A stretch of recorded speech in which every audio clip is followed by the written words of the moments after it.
Hey, folks, coming up on Roland Martin Unfiltered for Monday, May 13th, 2019. Sirius XM Radio responds to the Congressional Black Caucus's demand for more diversity in upper management and on their board of directors. We'll share that letter with you. Crystal Mason, the woman who was sentenced to 5 years in prison for illegally voting, is getting some major legal help with her appeal. The police officer accused of using a banned chokehold on Eric Garner in New York is finally facing a disciplinary hearing. The woman who tried to get a Metro worker fired in D.C. for eating on the train got fired from her book publisher for not minding her own damn business. We'll tell you about that story. Plus, in Memphis, Martavius Banks, the man who was shot by police, has been indicted, but the cops involved won't be charged for shooting him. And a Montgomery County, Maryland police officer caught on camera using the N-word, while a black officer stood there and did nothing. It's time to bring the funk on Roland Martin Unfiltered. Let's go. He's got it. Whatever the miss, he's on it. Whatever it is, he's got the scoop, the fact, the fine. And when it breaks, he's right on time and it's rolling. Best believe he's knowing. Putting it down from sports to news to politics. With entertainment just for kicks, he's rolling. It's on go, roll, roll, y'all. It's Roland Martin, yeah. Rolling with Roland now. He's funk, he's fresh, he's real, the best, you know he's Roland Martin now.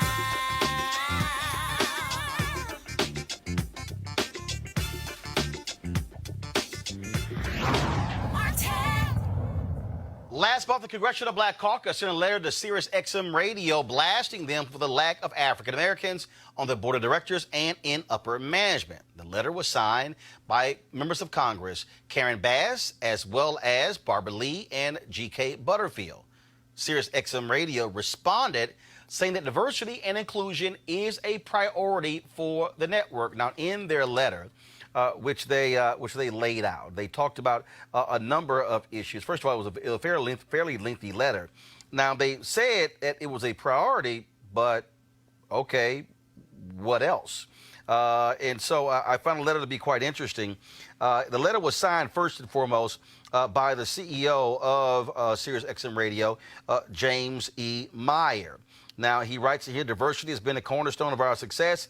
We benefit every day from diverse perspectives. Over our 20-year history, we've created thousands of jobs for people of every race, color, nationality, and sexual orientation, and have invested hundreds of millions of dollars in communities and neighborhoods of color, including Oakland, California, Pandora's headquarters, Washington, D.C., XM's headquarters, in Atlanta, Georgia, our newest Pandora flagship office. Now, again, in this particular letter, they also talked that they have adopted the Rooney Rule.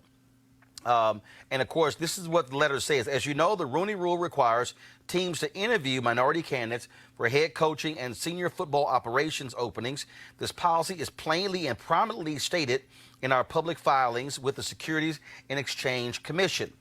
They also say that they have been actively trying to find diverse board members and that their board's nominating and corporate governance committee has a search underway for a new board member and, quote, we intend to make sure that there are as many diverse candidates under consideration as possible. Now, in the letter, they talk about, again, creating Urban View, the talk channel, the nation's only 24/7 national radio outlet devoted to issues concerning African Americans.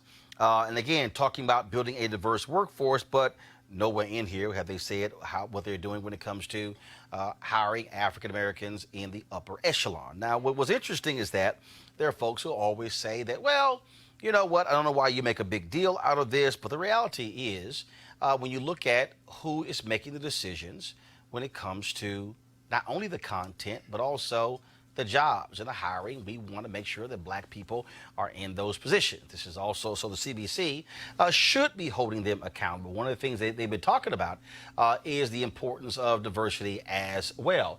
And so one of the things that we've also been dealing with, of course, is I'm Vice President for Digital for the National Association of Black Journalists.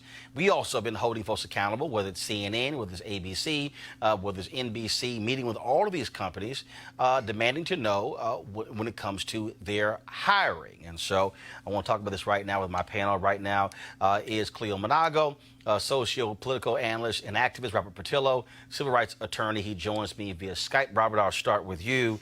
The CBC is using their clout, now the Democrats control the House, to call these companies out. They have created, Congresswoman Maxine Waters has created a subcommittee dealing with the issue of diversity, holding these publicly traded companies accountable and these corporations for issues of diversity. To me, and I'll go back to Maynard Jackson. He had the 3 B's, the ballot, the book, and the buck. Understanding how you use political power to impact economic power. That's exactly what the CBC is doing. Absolutely, and the CBC is serving one of their crucial roles, which is the role of oversight over these corporations. They use the public airways. They use our satellite system. They use infrastructure paid for by all taxpayers, and because of that, they need to be held to the same standard as other companies, ensuring minority inclusion and diversity. It's not enough to have a hip-hop station. It's not enough to have a talk station. We want to see who's on your board of directors, who's in your upper management, what is your pipeline issues, how are you reaching out to black colleges and high schools to ensure that you do create a situation where leadership in the future is more reflective of the audience and not simply old white guys sitting around making money off of black music, which is how things have been for the last century and a half. Let's move the ball forward. The CBC is doing exactly what they should be doing. Cleo, this is about, again, how you use power and to effect change. And so the CBC should be doing this. Yeah, I'm excited about this. As I said when we talked about this before, this is revolutionary. It might not be apparent to a lot of people that it's revolutionary because we haven't had this conversation before, and people have been accepting the lack of diversity in the background, or they assume because Don Lemon or whoever is on TV that everything is taken care of in the background, that there's black folks in charge. We really don't realize that they're just talent. So I'm really excited that the CBC is doing this, and I'm eager to find out what the CNN's going to do. I've been listening with bated ear to see if they're going to make any changes based on the... They've done nothing. Well, I figured they weren't going to do They've done nothing. But I think it's important to figure out or to realize why they're not going to do anything, at least from my perspective. The media is used to push an agenda. It's used to create thought, group thought, national thought, citizen thought, and it's used to make people think a certain way. And white people benefit from those campaigns, so they're not willing to give up what they've used to control us. I mean, you might have seen the heightened of disproportionate interracial couples that are outnumbering black-on-black couples in the press. There's an agenda there from my perspective. So this is great. Hopefully, both the CBC as well as CNN and Sirius follows through with some kind of transformation. However, I'm concerned about tokenism. And Robert, I keep explaining to people, this is about quarters of power, not just at those companies, because other companies, when they're looking to hire people, they're looking at who's in the pipeline, who's in the chain. So if you are an executive vice president one place, you're being considered to be a president or a CEO somewhere else. Well, if you never get a chance to do that, you'll never be able to go up the chain of command. Well, it's kind of like the Rooney Rule in football. And they instituted this rule about a decade and a half ago, where even if you're not going to hire a black coach, you at least need to interview a black coach and a black person for that front office position, because it gets that person in front of those audiences, gets you into those corridors of power. It puts you in a position where maybe you don't get the job for the Steelers this year, but you might get the job for the Dolphins next year. And we have to do the same thing in corporate America, because many of these corporate boards, I spent years with the Rainbow Push Coalition, the Reverend Jackson and Janice Mathis in the Atlanta office, analyzing corporate boards, analyzing what they do. And it's very easy to put a smiling person of color out front to be your spokesperson, but when it comes down to making the decisions, deciding who's going to be your supply chain, what minority contractors you're going to be in, what are going to be the minority set-asides in your business, what's going to be your future diversity plan, there is often no plan for that. And we see that this is not simply a giveaway to the minority community. This is beneficial for the corporations also. A couple of weeks ago, Ancestry.com released a commercial where they had a slave owner running away with a slave, and no black person was in the room to tell them that was a stupid idea. So you need to have people there who can check you on the fly to make sure you don't get into these corporate faux pas. But you both have referenced power, and that's what I'm saying here. They're not interested. I mean, Roland already said that CNN hasn't made any moves yet. This is serious, y'all. We're talking about power over people's thoughts in this country, and the way they have been controlling the media has been very advantageous to white people and white folks in power. So they're not going to just simply move on with trying to change things based on these demands. Let's be real clear about this. And power is an essential word, and I don't think they want to give it up, including at Sirius. I mean, they said all this about all these representation they have, but like Roland keeps saying, when it comes to the power moves, there's nobody black home. Well, no, the companies don't. I mean, the bottom line is they don't want to give up power, but this is where Frederick Douglass said power concedes nothing without a demand, never have, never will.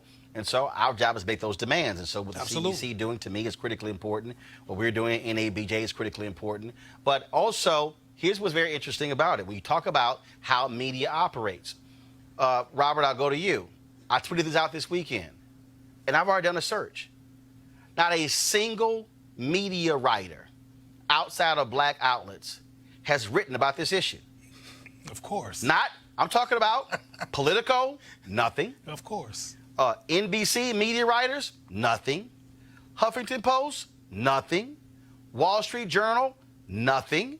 And so you have all these people out here who are covering media, and none of them have written about the CBC. I've posted the full CBC letter. Nothing. Nothing at all. And that's also part of the deal. This is also why media does not like when others call them out. And so these media writers are doing the bidding of these companies, and that's the game they're playing. Just like I tweeted Howard Kurtz and said, how is it that Howard Kurtz has said nothing? He has a media show on Fox News. Brian Stetler has a media show on CNN. They've said nothing about what the CBC is demanding from Sirius, and they have said nothing about NABJ calling out CNN. Media, white folks in media protecting white folks in media, Robert.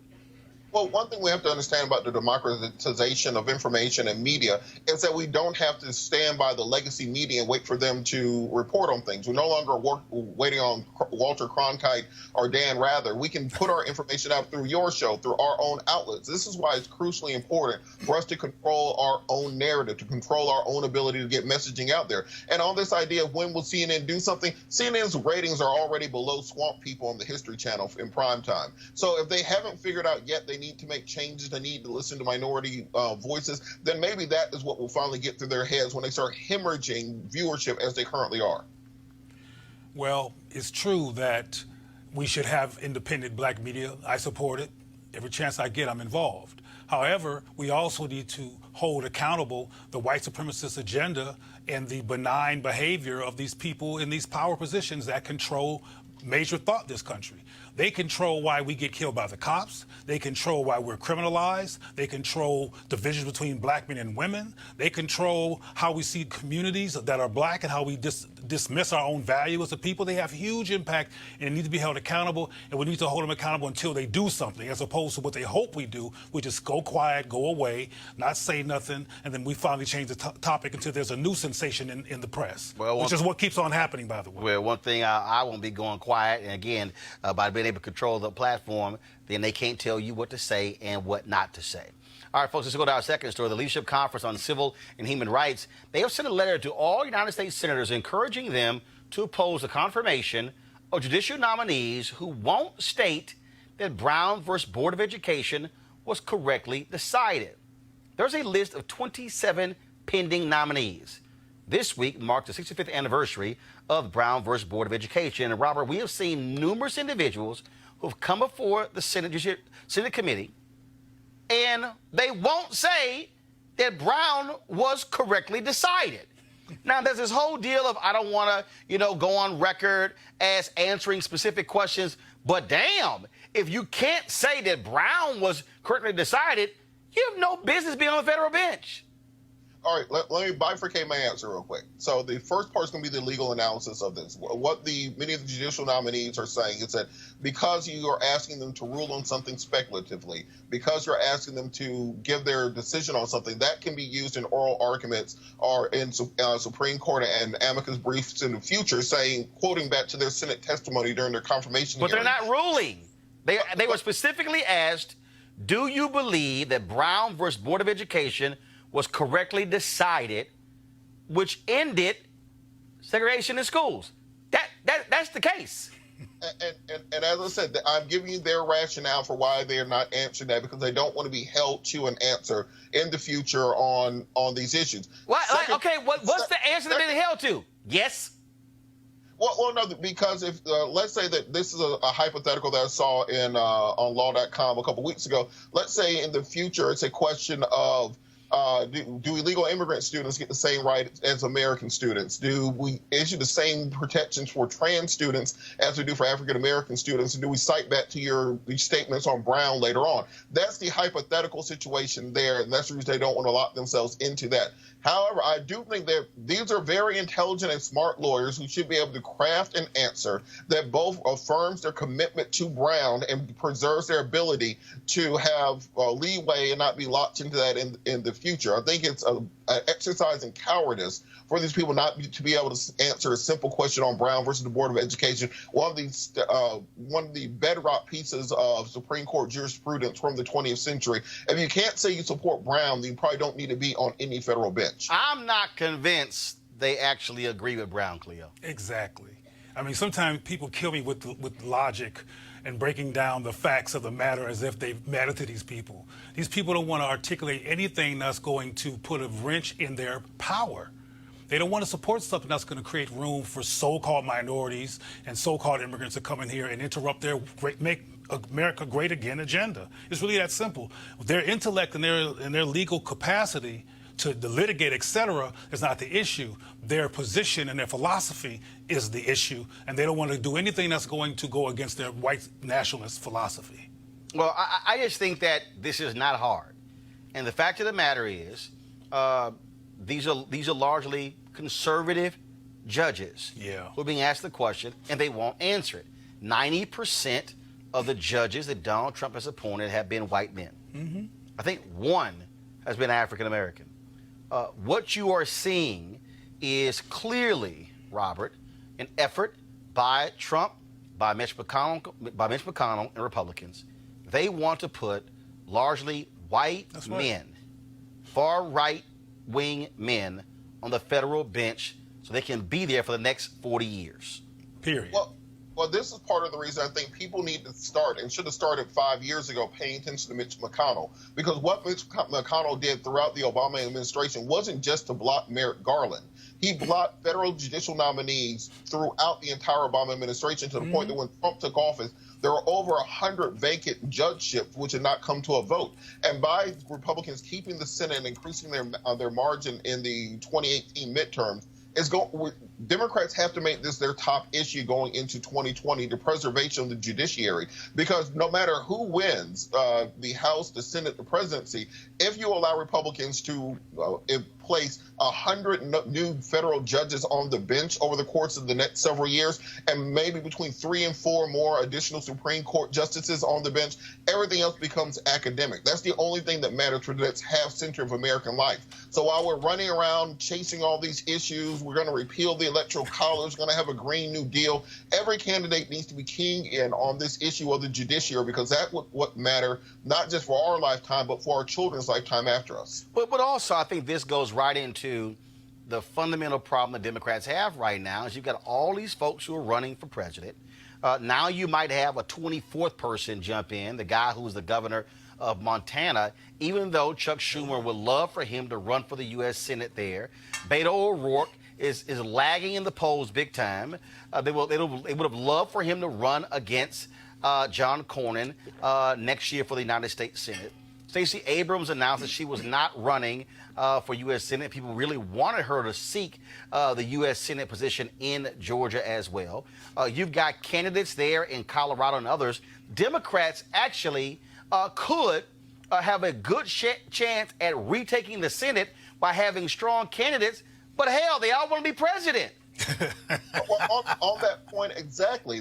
I've been making this point for weeks. Let's understand that since 1900, only 4 elected presidents haven't been reelected. Only 4. And 2 of those were because of third-party challengers. That was Taft and H.W. Bush. 2 of those were because of a failing economy, Hoover and Carter. But so the The real meat is going to happen in the Senate. Democrats really could retake the Senate, but instead of having 30 people running for president, let's get people challenging every single one of these Senate seats. Let's get people fighting and fundraising and organizing statewide. A state like Georgia, where I'm from, where Stacey Abrams isn't running for president, are running for United States Senator, we have about 500,000 unregistered African Americans in the state. Take the time between 2018 and 2020 to get as many black folks registered, as many young people registered as possible, and then get your candidates out there and run on a platform that can win. It seems like they don't want to win. It seems like they don't want to actually be able to govern, because regardless of who the Democratic nominee is, regardless if they're elected, if Mitch McConnell has a 60-vote majority in the Senate, you're not getting anything done, including Supreme Court, including judiciary, including regulations. You'll be a one-term, neutered, lame-dunk president from the minute you're elected. That's where the real meat and potatoes happens at. Well, joined by Avis Jones, we leadership strategist. Avis, I want to ask you this question. Over the weekend, I saw a story where several CBC members were quoted as saying they would love a Biden-Kamala Harris ticket. I tweeted this before we came on the air, that to me, it is an abomination for any member of Congress to be commenting on a presidential ticket when, first off, Joe Biden there's not been one debate, not one vote has been cast. Joe Biden has not earned the nomination. Senator Kamala Harris has not lost the nomination. And so why in the hell is it this whole discussion now about, well, she would make a great presidential candidate, when the fact of the matter is, yes, Joe Biden is leading in early polls. This is May. A whole hell of a whole lot could happen over the next 6-7 months where this whole thing could be flipped. Yeah, absolutely. I mean, it's the poverty of low expectations. I mean, and I say that because, as you mentioned, Kamala's not running for vice president. That's right. She's running for president. And it's really a little condescending, I would argue, to sit here, because people were doing the same thing with Stacey, too. Why isn't it, well, hey, wouldn't it be great to have a Biden-Abrams ticket? And she came out and said, hey, I'm not running for second place. You know, and so it really is condescending. It's not strategic. But let's also think historically speaking, right? So when President Obama was first running as senator, the CBC wasn't behind him. He had to prove it, and that's fine. Every candidate has to prove it, right? He proved it by winning the first primary. Well, no, he had some CBC members who were backing him, but not the vast majority. And here's the deal, though, because CBC members had long-time relationships with Hillary Clinton. Absolutely. Hell, And the reality is the majority of the black voters weren't even polling in his favor. So, you know, we're very early in this process right now. We have plenty of time. And I have to agree with the previous sort of argument that you were, I think this is just absolutely ridiculous that the Democrats are not being strategic and thinking, why is everybody and their mama running for president? No, actually they are. No, seriously. Senator Chuck Schumer, Tom Perez are. The problem is you got all these arrogant white guys who all think they can be president, Cleo. And look, we're already seeing Beto O'Rourke is talking about restarting his campaign. Dude, you on the cover of Vanity Fair. You got all this coverage, and you're hovering around 2%. How about this is the reality? Sorry, you ain't it. This guy from Montana, he's trying to hop in. I'm like, really? Where the hell are you coming from? And then we get this whole idea of, which I still believe it is insulting, okay, electability. Because this whole notion that, well, look what happened to Hillary, a woman can't beat Trump. Trump only won by 77,000 votes. He lost the popular vote. A woman did beat Trump. Right, but that Trump is in office, given the kind of person Trump is, which is kind of a child in chief, he has lowered the maturity level of the culture of the presidency. So people are like on the high school or junior high school field with their marbles. Everybody wants to play marbles. Everybody wants to get in there. And it's become, from my perspective, almost an adolescent joust as opposed to a serious strategy to win the White House in powerful ways. Because you mentioned earlier, both of you and Robert both mentioned about how the Democrats are not stepping up. Well, somebody needs to ask them, why are you not stepping up? You know, what's going on? Ask whoever. They all actually, I'm telling you, all these white guys actually think they could be president. Well, why shouldn't they? Senator Chuck Schumer has been, he leaned on O'Rourke. Don't run for president, run against Cornyn. He did. He leaned on this guy in Montana. he's leaned on the guy in Colorado. I mean, he's like, and They they're want sitting white there. men to run. They want white men to run. Right, and which brings me right. I want to bring this up. So Politico has this story up right now. It's called "The Epitome of Privilege: Booker Supporters Seethe Over Buttigieg Mania."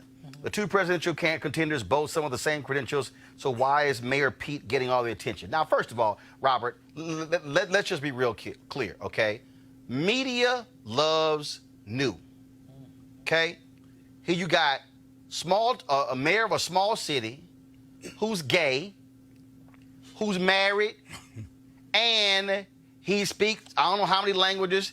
Media loves what's new. So this is no shock. But here's the flip side, and I ain't got no problem saying it. Senator Cory Booker has not elevated his game. That's true. Well, on that point, I agree with you completely. And this whining to the refs thing, and I'm sorry about your Houston Rockets, but what they did the first game was whine to the refs. Robert, who's your team? We rebuild it. Robert, who's your team? Here we go. Robert, who is your team? Atlanta Hawks. Did y'all make the playoffs? No, we ain't made no Shut playoffs. the hell up then. But we digress. Yeah, you're right. I advise you, don't bring up the Rockets if your punk ass team did not make the playoffs. Now move along. The point is, go ahead. It's your fault, The point Robert. is, when you have Cory Booker whining to the refs, talking about privilege, and why ain't you paying more attention to me? On the policy front, Elizabeth Warren is killing the whole field. Sure, On the that's right. excitement front, you got Mayor Pete killing the field. There's no mandate for Cory to run. There's no constituency behind him. I don't know what his true issues are that he's running on. I should be his natural demographic that he's appealing to. I can't tell you nothing about him. But the fact is, there's still 8 white guys who are polling lower than him. So instead of crying and whining about white privilege and why do they like Buttigieg, figure out what you can do to set yourself apart from the rest of the field and quit trying to work the refs. That's what you think he's doing. Well, here's the deal. I do concur with the amount of attention these white boys are getting over women in the race. If you look at, yeah, absolutely. Elizabeth Warren is dropping policies like Tupac was dropping mixtapes. I mean, it's just constant. And so, yeah, Harris is trying to vie for it as well. And again, because we have to also understand the dynamics here. And that is what you have here. You got mostly white boys who are in media. Most of the people who cover politics are white boys. Okay, that's what's going on here. So, so we can't just deny the reality of what's happening here. But I think we have to be real about what we're facing here in terms of media. And yeah, Buttigieg is getting all this attention. I don't understand why. And sure, he's out there raising money. But again, getting lots of attention is one thing. Beto O'Rourke got tons of attention. The question, though, is what are you saying or doing that's going to resonate? Are you building infrastructure? Are you on the ground? See, here's my deal. Attention is one thing, but are you methodically building your support in South Carolina? Are you building it in California, in Nevada, in Florida? So let's say, because I'm telling you right now, if I'm Cory Booker or Kamala Harris or Julian Castro, I don't give a damn about Iowa and New Hampshire. I don't. Damn. No, I don't give a damn. Because the reality is... Didn't they help Obama? Huh? Didn't they help Obama? Well, no. First of all, 2008 was totally different. So let me walk folks through. Here's the deal. True. So Iowa was 90% white. New Hampshire is about 94% white. The reality is that's not how you're going to win. Okay? So second of all, I can also concede those states. By the time Iowans vote in the first caucus, California would have already started early voting. So if you're running, you can say, you know what, y'all can spend all your time in Iowa. I'm going to go over here.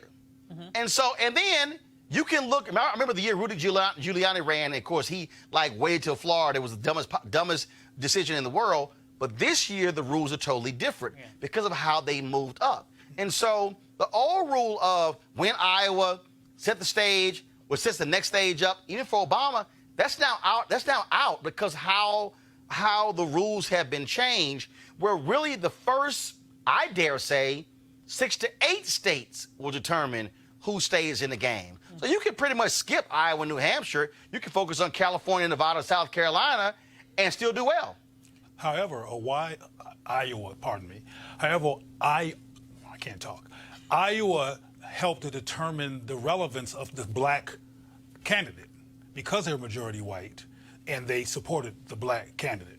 And that shifted people's perspective on the Congress, on everything. But also, there's some black people running now, too. No, you're very true. But Iowa also made a difference because it exposed Hillary Clinton as vulnerable. He beat her in Iowa. That's right. That was also the dynamic there that I think that was different. So I get that. I'm just saying, as I look at coverage, as I look at how folks are paying attention, at the end of the day, if I'm Senator Cory Booker, I'm not bitching and moaning about coverage.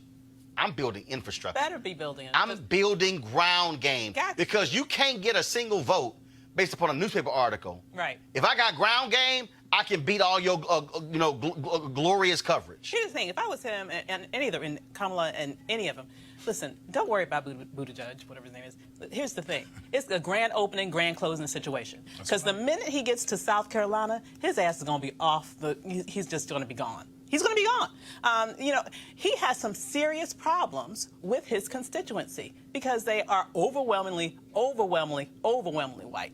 Black folks don't know him, and what we do know about him, we don't like. I mean, there's just one problem after the other with him. This issue of the All Lives Matter thing, which he now claims he didn't understand what that means. Yes, I don't believe that. His boo? Remember his boo? I don't know about the boo. That was to get the black vote. But the issue with when he fired the black sheriff, for example, and all of the cover-up that's going on right now in terms of the tapes in his own administration, the degree to which the black community in his own city don't like him and are polling against him because they said that he has done nothing for them. In fact, their economic situation is worse than it has been previously. But here's the piece where we are, Robert. It's real simple. The first debate isn't until next month. I mean, here's the deal. If you're Senator Cory Booker, go to that first debate, kill it. Game changes. Go to the second debate in July, kill it. Game changes. I got to remind people, Obama was down 20-plus points to Hillary Clinton in August of 2007, and it wasn't until there was a debate that I believe was in October of 2007, where Hillary Clinton screwed up the question related to driver's licenses for undocumented workers, and that was the opening, where the crack was open, that Obama was able to get into and then be able to bring those numbers down. As late as August, he was down 20-plus points. It's way too early for all this nonsense. Robert, final comment on this. Well, not just that. Booker's competition isn't Buttigieg. Booker's competition is Kamala Harris, because one of them has to win South Carolina to have a compelling case going into Super Tuesday. And thus far, Kamala has smoked Cory in every turn. At that bar hearing, Cory Booker looked like he was holding Kamala's purse next to her. He needs to make sure that he can stand up and can make a compelling case for himself. Otherwise, he's running to be Kamala Harris's attorney general, not to be the next president. Well, here's the other deal. Again, very simple. The reality is this here, and I keep trying to explain to people this here. I'm tired of all these fools out here who act as if black people don't know what the hell they're doing. Black people are some of the smartest voters in the world. Black folks want to see Trump lose. Early polling right now shows Joe Biden with a commanding lead in South Carolina. Why? Because of African Americans. We have to understand that how black voters in 1984 weren't caught up in Run, Jesse, Run. Black folks love Reverend Jackson. They couldn't stand Ronald Reagan. Who do they support? Walter Mondale. Same thing happened in 1988. Remember the year 2004? Former Senator Carol Moseley Braun and Al Sharpton, they both ran. Black folks don't give a damn about neither one of them. Not one. I remember betting Keith Cleanscales, who then was the CEO of Vanguard Media. Keith just swore to me, we bet a steak dinner, that he said, man, Sharpton's going to win South Carolina. I said, Al Sharpton won't even come in third place in South Carolina. And he didn't, because black voters were concerned about beating then President George W. Bush. And so I don't understand why folks don't understand where black voters are. And so Joe Biden right now is polling very well. The bottom line, though, is we'll see what happens with him, with Senator Sanders, with Elizabeth Warren. But again, to everybody who's watching, I want y'all to understand, ain't nobody casting a vote for at least 7 months, okay? And so all this crap, y'all don't get all excited about, oh, this early poll, this don't mean nothing. because until you have debates and then they begin to go head to head, then you're going to see the real thing happen. So we'll let y'all know what's going on. Hey, the Texas ACLU and the Texas Civil Rights Project have joined attorney Kim Cole in getting her efforts to get a new trial for Crystal Mason. Crystal, of course, was a black woman sentenced to 5 years in prison for illegally voting for violating her parole. Now, remember, she served the violating her parole on the state level, but voting illegally on the she violated her parole on the federal level. She is in a halfway house, but she still is facing the 5 years on the state level. Crystal and her attorney will be joining us right here, Roland Martin Unfiltered, on Wednesday. All right, folks, going to a break right now. We come back. We're going to talk about New York City. Finally, the cop who killed Eric Garner facing a hearing. I'll tell you all about it when we come back on Roland Martin Unfiltered. You want to check out Roland Martin Unfiltered? YouTube.com/Roland S. Martin. And subscribe to our YouTube channel. There's only one daily digital show out here that keeps it black and keep it real. It's Roland Martin Unfiltered. See that name right there? Roland Martin Unfiltered. Like, share, and subscribe to our YouTube channel. That's YouTube.com/Roland S. Martin. And don't forget to turn on your notifications so when we go live, you'll know it. You want to support Roland Martin Unfiltered? Be sure to join our Bring the Funk fan club. Every dollar that you give to us supports our daily digital show. There's only one daily digital show out here that keeps it black and keep it real. It's Roland Martin Unfiltered. Support the Roland Martin Unfiltered daily digital show by going to RolandMartinUnfiltered.com. Our goal is to get 20,000 of our fans contributing $50 each for the whole year. You can make this possible. RolandMartinUnfiltered.com. All right, folks, inviting you to come out swinging and join me for a day of golf at the University for Parents Golf Tournament on Saturday, June 22nd in Southwest Atlanta's Wolf Creek Golf Course. It's a golf tournament with a purpose, a fundraiser for the University for Parents, a program designed to empower parent learners through education, inspiration, and support. This is all tied to Susan Taylor's mentoring program, National Cares Mentoring Program. Now, when you empower the parents, you also empower the children as well. The location of the tournament is 3000 Union Road, and the shotgun start time is 9 a.m. To register, go to www.u4parents.org. The letter U for parents.org. Hey guys, tomorrow, do me a favor when we do this here, put the website at the bottom of the screen here. It's a little small on that flyer. For more information, call 770-316-3487, 770-316-3487. And I certainly hope to see you there. Folks, Officer Daniel Pantaleo, who was accused of using a banned chokehold in the 2014 death of Eric Garner, will finally face a police department hearing. Now, he's a plainclothes officer in the green shirt in this video. Roll it, please. Hold on. Don't touch him, please. Girl came over, gave us a bag of baby shit.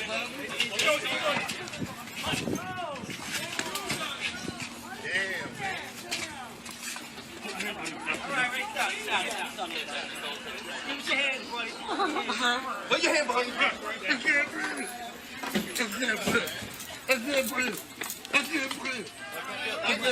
Now, Pantaleo and the police department have claimed that it wasn't a chokehold. We all have eyes. We saw it was a chokehold. Also, the medical examiner ruled it was a homicide. They tried to say, oh, no, it was his heart disease that contributed to his own death. Well, if he wasn't being choked, then he could have been able to breathe. Also, there was a protest this morning demanding that Pantaleo be fired. He has been on desk duty since Garner's death, but still getting paid for the last 5 years. And so we'll let you know how that's going. All right, folks, over the weekend, this thing blew up social media. Natasha Tynes is an author, was just about to get a major publishing deal, but she just couldn't mind her own damn business. She tweeted a picture of a black metro worker eating on the train, saying, quote, when you're on your morning commute and seeing a metro employee in uniform eating on the train, I thought we were not allowed to eat on the train. This is unacceptable. Hope Metro responds. When I asked the employee about this, her response was, worry about yourself. Okay. The publishing house distributing her novel dropped her, and her publisher delayed the planned release of the book. The Metro worker did not face any action whatsoever because they also only have 20 minutes time to eat between going from one place to another. We'll go to you, Avis. First of all, the company that was going to distribute her book made it perfectly clear, black women read books. Hello. And they Yeah. are, so the distributor said, we're not distributing her book. They're not putting pressure on the publisher, also in her book deal. Times has now made her Twitter account private because she was getting lit up, and deservedly so. Absolutely. I mean, Black Twitter was on her like white on rice, no pun intended. It was absolutely poetic justice to see that. And I think really one of the things that people pounced on her about, not only because, quite frankly, this was none of her business and this woman was working, and you don't know her situation. She only had a few minutes to eat. You don't know how long she had been working, how much longer she had to work before she could get some food. People were upset because if you went to her Twitter account, she was publicizing the fact that here she is, a woman of color, and you should support women of color authors. And here she is trying to get another woman of color, a black woman specifically, fired. That's the whole point of that tweet. Let's just be very real about that. So the hypocrisy of that, I think, is something that people pounced on, and I'm glad that her publishers and her distributor reacted in the way that they did. Robert, it was pretty funny, again, seeing the reaction. I mean, it was swift. It was fierce. She deleted the tweet, said she apologized. Oh, but it was a little too late. Well, one thing that people need to understand, we're a couple of decades into this social media world. We should all understand now how these things work. You're not the first white woman or the first woman to try to bust out black folks for no apparent reason. Mind your business. She wasn't tearing up the train. Plenty of things happen on the metro that is worth a tweet. Someone eating their lunch is not it. I'm glad she learned her lesson. Hopefully it's going to have long-term permanent ramifications. But I think the publisher and the distributor did the right thing. I think the best thing she can do is find that worker and take her out to lunch and apologize for what she did.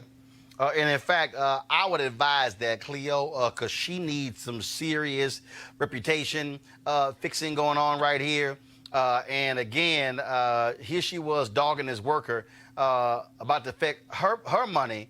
Now, Natasha's book deals about to affect her paper. Well, clearly she didn't know all this was going to happen. All she knew was that a black woman was eating, and how dare she eat. And my focus here is on how people project and look at black women or working class people and judge them and try to punish them for being who they are. And that's what she tried to do. So I'm glad that she got what she deserved, and we'll see who does publish her book. But sister, keep on eating. Eating is important. It is. All right, folks, let's talk about this next story. The Montgomery County, Maryland Police Department says it is investigating a white female officer after she was recorded on Instagram Live and on her own body camera using the N-word while talking to a group of black men. Y'all, check out this crazy-ass white woman. Got a whole bunch of paperwork. Hey, you want to get out of here fast, right? So if we have more people, y'all niggas been trying to something. You want to get out fast. Racist ass bitch. No, that's cool. I bet she ain't had that badge on. She won't call us no niggas. Oh, yeah, this took place outside a McDonald's restaurant in Silver Spring, Maryland, where, according to Montgomery County Police spokesman Captain Thomas Jordan, 4 African-American men were originally approached by an officer for loitering and trespassing. Now, cue up the tape again, because I want y'all to see there's a black cop standing right there who's writing. He don't say a damn thing. Press play. Got a whole bunch of paperwork. Hey, you want to get out of here fast, right? So if we have more people, y'all niggas been trying to something. You want to get out fast. Racist ass bitch. No, that's cool. I bet she ain't had that badge on. She won't call us no niggas.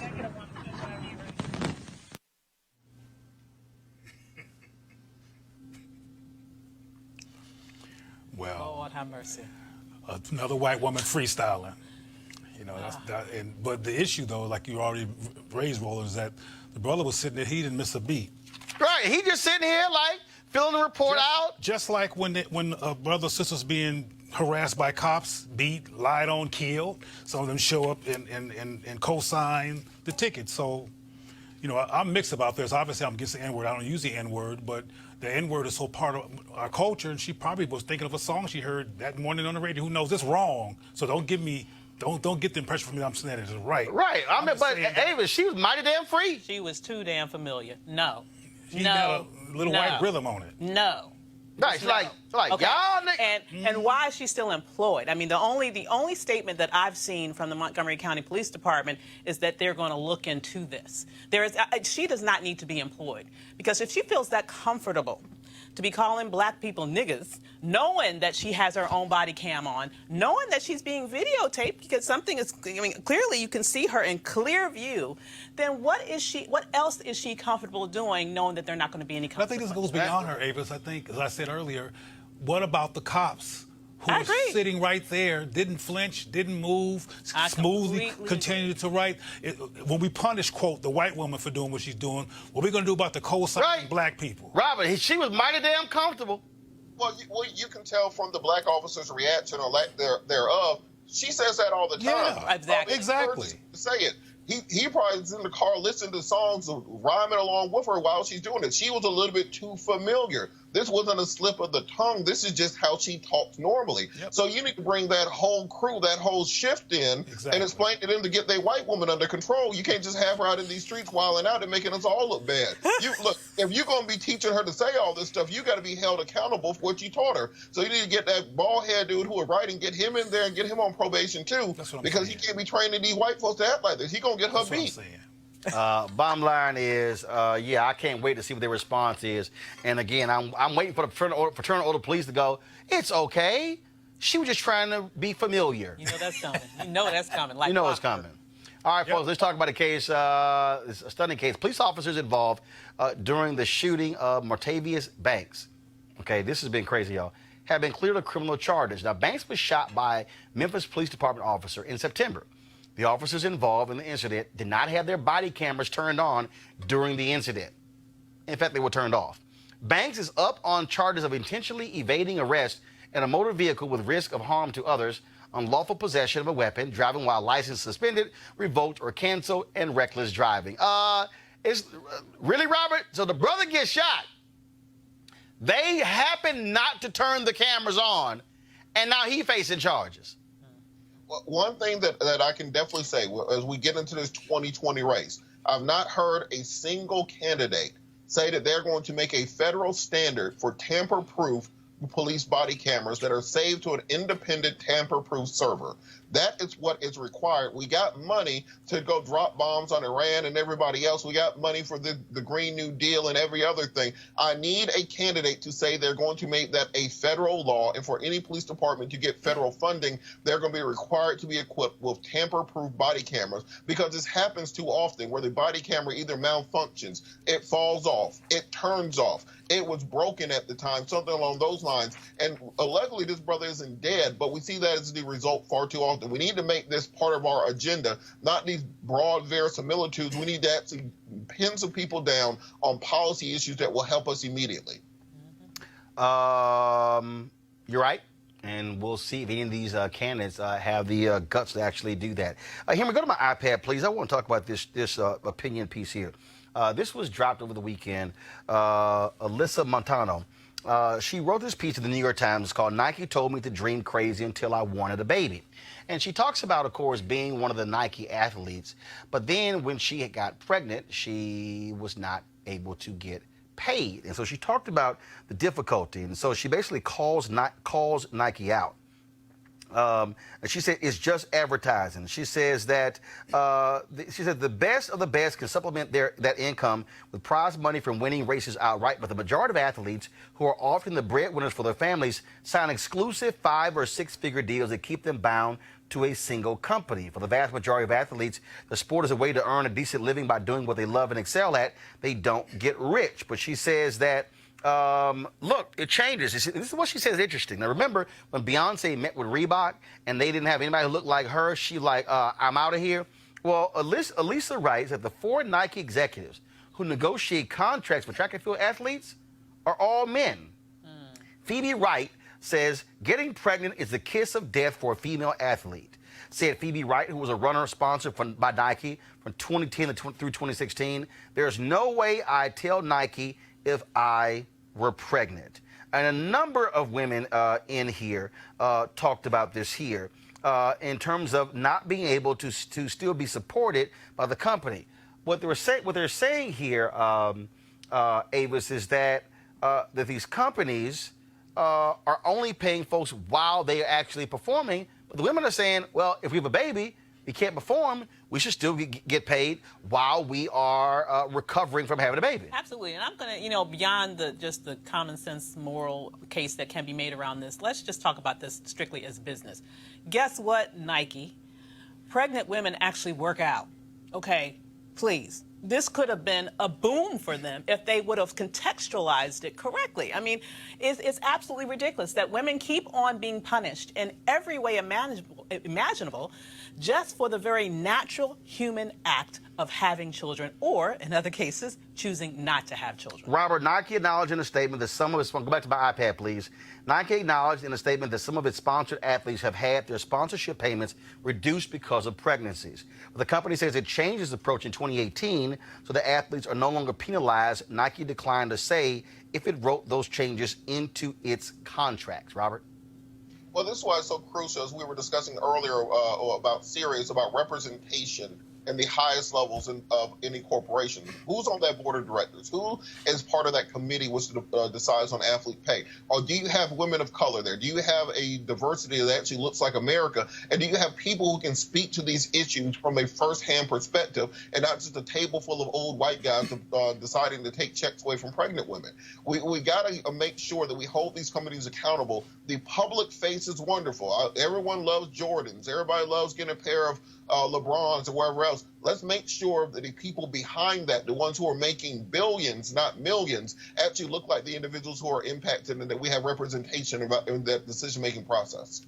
Cleo, it says here that Montano, I remember in 2014 when she ran the United States Championship, she was 8 months pregnant when she was competing. And she was celebrated as the pregnant runner. Privately, she had to fight with her sponsor to keep her paycheck. Patriarchy is a bizarre evil. Why, this is almost a rhetorical question, but why would you punish women for carrying and giving life and being pregnant? It's just insane. It reminds me of so many other things that people in this country do that's just like paying teachers nothing who are in charge of the children's lives as they develop, and having a rationale for that, or not responding to it in a progressive way. This is strange. It's just bizarre that anyone would punish women for being pregnant. That's how you come here. We need people to be pregnant, and we need to affirm that. So I don't get it. And this was the full statement that Nike actually released. Let me pull this up, please, here.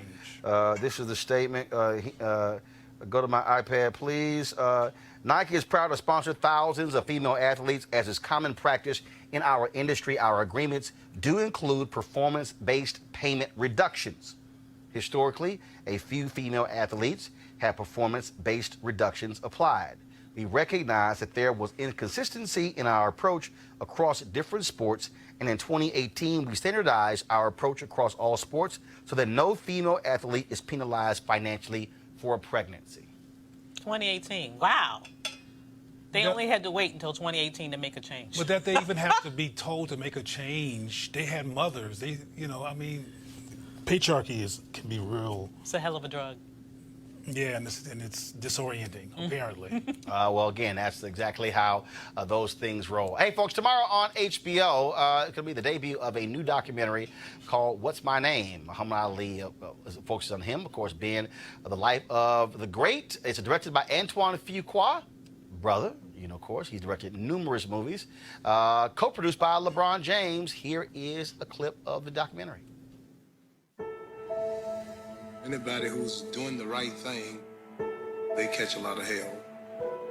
You cannot please God and the devil too. Well, I'm rejected here and rejected there, and I have a good feeling spiritually because I'm right. If I wasn't right, then they would accept me. Cassius Clay is a name no more. Yes, sir. It's Muhammad Ali. He's more capable of speaking for himself than any man in this country. This kid had that style, this quickness. I'm gonna hit you 6 times before you count 2. Go. What you? You wanna see it again?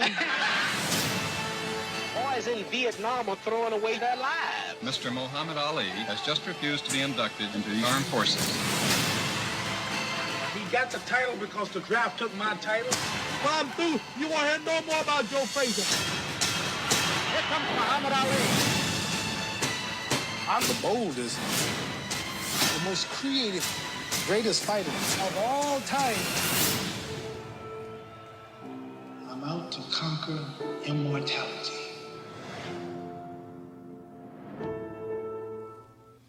What's My Name? Muhammad Ali debuts Tuesday, May 14th at 8 p.m. on HBO and streams throughout the entire month. Robert, I want to go to you.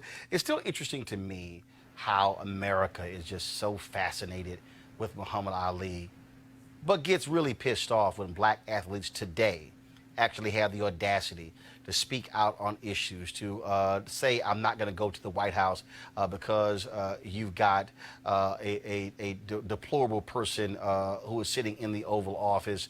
You look at Colin Kaepernick, all of these scrubs still being signed by NFL teams, and not one team will actually even bring him into training camp. America loves to, again, lift somebody up, but they don't really like it in real time when black athletes speak up. Well, what people really enjoy is his story. They love being able to make up a story about somebody, co-opt their agenda, whitewash it, and then reuse it and repackage it for their own purposes. So whenever you hear somebody say that they love Muhammad Ali and hate Colin Kaepernick, in 20 years, they're going to tell you how much they love Colin Kaepernick the entire time. The same thing where now you're hearing white conservative Republicans quoting Dr. King all the time, because now they're able to take his message, whitewash it, co-opt it, repackage it, and send it back to you like you foolish. I've even started to hear conservatives quoting Malcolm X because part of what he said fits their agenda. And so you cannot allow other people to control your history, control your knowledge, control your understanding of what actually happened. And we need to hold people's feet to the fire. When they say shut up and dribble now, we have to make sure that they cannot come right back after it and say how much they love Muhammad Ali and many of the activists in the 1960s. The battle never ended. The characters change. The combatants change, but the battle continues. And we have to make sure that these same people can no longer just switch sides as it's convenient to them. What you got here, Avis, is simple. That is, America wants to praise you after the fact. When you're going through hell, he was vilified. Absolutely, and he was exactly right in his own words in terms of when he was standing up by his moral principles and he was standing up with right. At that time, as you mentioned, people, the vast majority of the American public, was vilifying him. And as was just mentioned, it's when you have decades that go past, people can then pick and choose. And when he's, quite frankly, was unable to, because of his Parkinson, to really be able to verbalize his opinions as powerfully as he had in his younger years, his whole history had been whitewashed. And so, you know, it's a pet peeve of mine that I do hear people who will, on the one hand, they'll talk about Muhammad Ali, they'll talk about MLK, but on the other hand, you're right, they'll castigate the very people in real time who are the people that those two men would have stood up for and been right beside if they were here today. Well, when Colin Kaepernick dies, he'll get a movie. And my point is that when black truth tellers are alive, Muhammad Ali, Marcus Garvey, Malcolm X, Martin Luther King, they're vilified. When they can't speak for themselves, they become ghosts and legends, then we raise them up because they're not a threat anymore and they can't come back and re-articulate the power of their words anymore. And this is great that Muhammad Ali is being praised, but when he was alive, films like this should have been made. But this is the press that's controlling this. But also, the press won't allow these kind of videos to be made when the person's still alive. I also dare say that America loved Muhammad Ali the moment he could not talk. That's the same thing. Same thing. I mean, I don't care. Had Muhammad Ali not been affected by Parkinson's disease and was able to speak out on injustices. Exactly. Oh my God, they still would be throwing him under the bus. Like Kaepernick is being thrown now under the bus. Same thing. And that to me, Robert, I think is something that's important for us to always understand, that the reality is you say what needs to be said regardless of whether or not you're going to be loved, because righteousness is what should reign supreme. Yep. Well, there's an old African proverb that says a prophet is never honored in their own land. That's how our athletes, how our leaders often are. And during their own time, in their own country, they're not appreciated. They're demonized. Nobody loved W.B. Du Bois when he was alive. in the mainstream white America. Nobody had this level of love and respect for many of our leaders throughout the years. It's only once they can change their messaging for their own purposes. It's kind of like a bad preacher on Sunday, where he can pick and choose parts of the Bible to make his own story. He can go to Jonathan and say, "When you," and then Ezekiel and say, "Give me," and then go to Luke and say, "Money," and then make the whole sermon about giving me money. That's how these people do with our leadership, where they pick and choose parts of what they say to bring out the point they're trying to make. We have to dominate our own education and our own history. Don't make Black History Month just February. Make it 365 days a year. Don't worry about the schools and McDonald's doing it. Do it for your own children, your own family, so they know the real story when they go into the real world. All right, then. All right, folks, I'm sitting here wearing this T-shirt this weekend. I flew to St. Louis to watch Tyler Perry's final Medea play. It's only they've been traveling since January. 112 sold-out shows across the country. St. Louis was jam-packed, sold out as well. They're going to be in Pittsburgh and New York this week. And so Tyler been hitting me up saying, "Hey, you got to come check it out." And so I appreciate him and a crew giving me the gift bag. And so I said, "What? This is the first actually Medea play I actually seen. Had you seen any of them before?" I've not seen a play. I've not seen any of his plays. Cleo? I have not been interested in Medea. Robert, had you seen any of them? I'm not gonna watch no 6'5" man in a dress, but what if they were 6 feet? 5'9"? And you gonna watch? Good. I love the studio and all the help they're giving to African American films and movies and actors. I ain't watching no man in a dress. I tell you what, though, Medea plays made all that possible, and so I certainly had a good time, and I did. I mean, it's just true. I mean, look. At the end of the day, this is the second studio that he's built, and so that's actually what led to all of that. And so you got that 300-acre compound, which is major, there in Atlanta. And so again, so it was great seeing David Mann, Tamla Mann, Cassie, all the folks who were in it. And so again, St. Louis, it was great seeing all of y'all there as well. All right, folks, is it for us? Be sure to support Roland Martin Unfiltered by going to RolandMartinUnfiltered.com.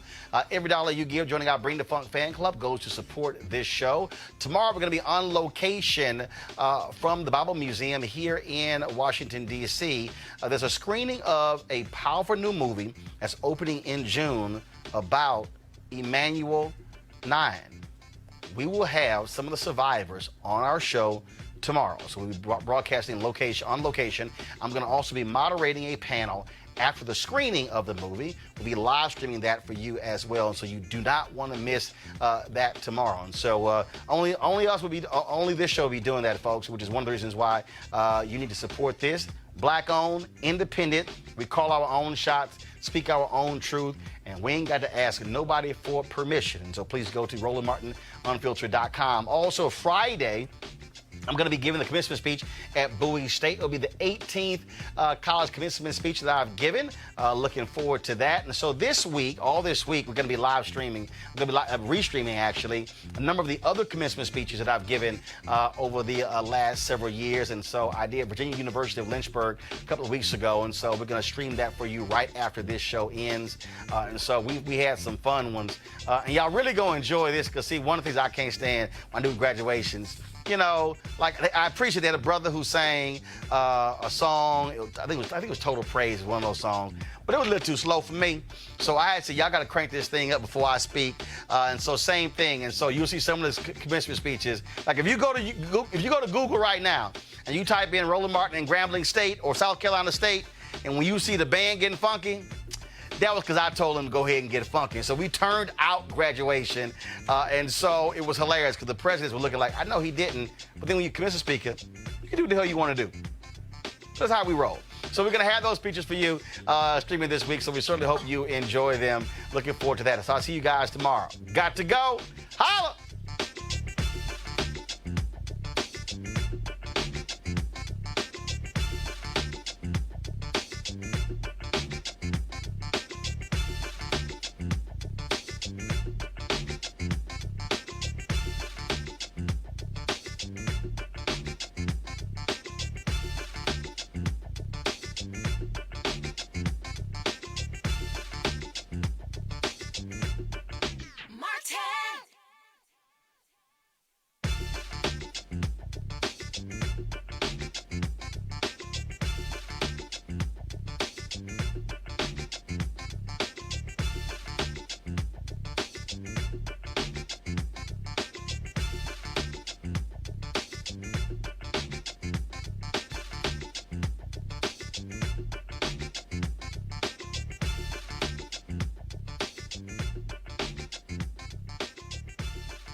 You want to check out Roland Martin Unfiltered?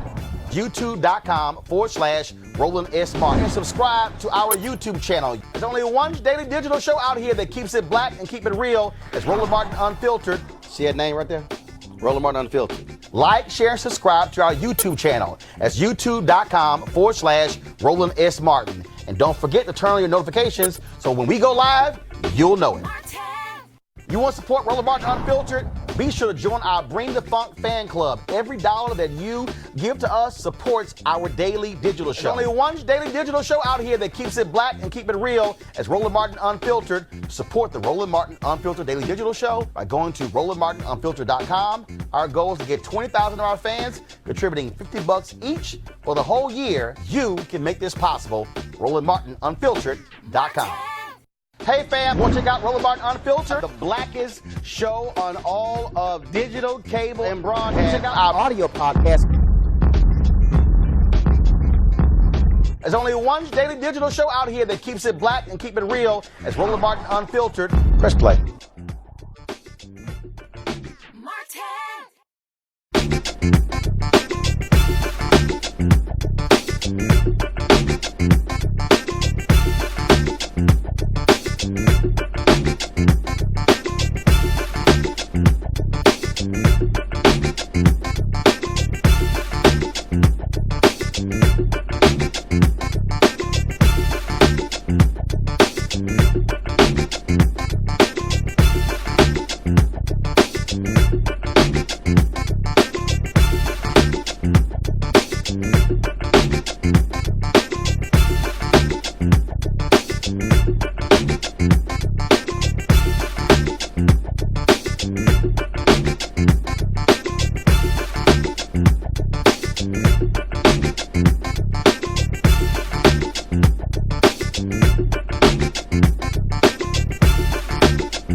Hey fam, want to check out Roland Martin Unfiltered? The blackest show on all of digital, cable, and broadcast. Check out our audio podcast. There's only one daily digital show out here that keeps it black and keep it real. It's Roland Martin Unfiltered. Press play. You want to support Roland Martin Unfiltered? Be sure to join our Bring the Funk fan club. Every dollar that you give to us supports our daily digital show. There's only one daily digital show out here that keeps it black and keep it real. It's Roland Martin Unfiltered. Support the Roland Martin Unfiltered daily digital show by going to RolandMartinUnfiltered.com. Our goal is to get 20,000 of our fans contributing $50 each for the whole year. You can make this possible. RolandMartinUnfiltered.com.